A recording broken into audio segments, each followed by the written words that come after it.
किशोरी जी वीणा बजाती हैं और जब गाती हैं सब पीछे से ठाकुर जी आकर के बैठ जाते हैं और किशोरी जी के स्वर में अपनी वेणु को लग करके और किशोरी जी के साथ साथ पीछे वेणु बजाते हैं ठाकुर जी।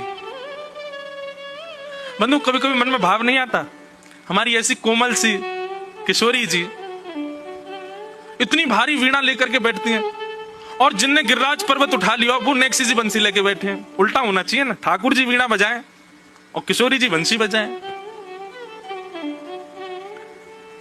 एक बार किशोरी जी ठाकुर जी से बोली हम बंसी बजाएंगे। ठाकुर जी बोले आप बंसी मत बजाओ। बोले क्यों? बोले बजेगी नहीं आपसे। किशोरी जी बोली अच्छा हमसे नहीं बजेगी। ललता विशाखा तुरंत आ गई, ये पहले आ जाएं लड़वे लाल जी थे। कहा गई तुमने? बोले मैं यूं कह रहा हूं कि हमारी श्यामाजू बंसी ना बजा पाएंगी। अच्छा, हमारी लाडली जू जब चले ना तो उनके पामन की नूपुर उनकी ध्वनि पे राग रागनी वारे वारे जामे, और तुम यूं कह रहे हो हमारी लाडली जी बंसी ना बजा पाएंगी? चलो जल्दी अपनी बंसी दो, हमारी किशोरी जी बजाएंगी। अरे मैं कोई किशोरी जी पे संशय ना कर रहा हूं, किशोरी जी पे कोई आक्षेप ना कर रहा हूं, वो साक्षात संगीत स्वरूपा है, पर मेरी बंसी जे ना बजा पाएंगी। ललता जी बोली आज तो यही बंसी बजेगी, अब ही बजेगी और तुम्हारे सामने ही बजेगी, लाओ दो। ठाकुर जी बोले ना माननी बात, लो दे दो। हे लाडली जू आज दिखा दो यार, जी बहुत अपने आप को कुछ समझे बंसी बजावे और यूं सोचे कि या के आगे कोई ना, आज आप बजाए दो, नेक दिखाए दो, अपना स्वर लगाए दो, यही को मूर्छित कर दी हूं बंसी बजाए के। ठाकुर जी खड़े, हाँ श्री जी बजाओ, हमारा तो सौभाग्य कि हमारी बंसी आपकी सेवा में, पर मैं फिर कह रहा हूं जी बजेगी नहीं।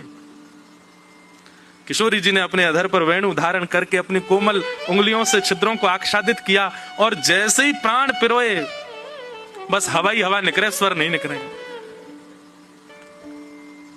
ललता विशाखा कह रही है अरे जल पिला गलो सुगो श्यामाजू को जल पिलाए दियो, लेकिन बंसी नए बजे।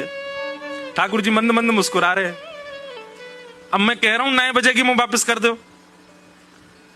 अरे श्यामाजू जी बहुत मायावी है, ये अपनी माया ते कछू कर सके, याने जरूर बंसी बांध दी होगी, याने बंसी को टोना टोटका करके बाकी स्वर सबरे अंतर ध्यान कर दिए, नहीं तो हमारी श्यामाजू कोई स्वर को, कोई संगीत के वाद्य को स्पर्श कर दे, अरे स्पर्श मात्र से बजन लगे, ये बंसी क्यों ना बज रही है।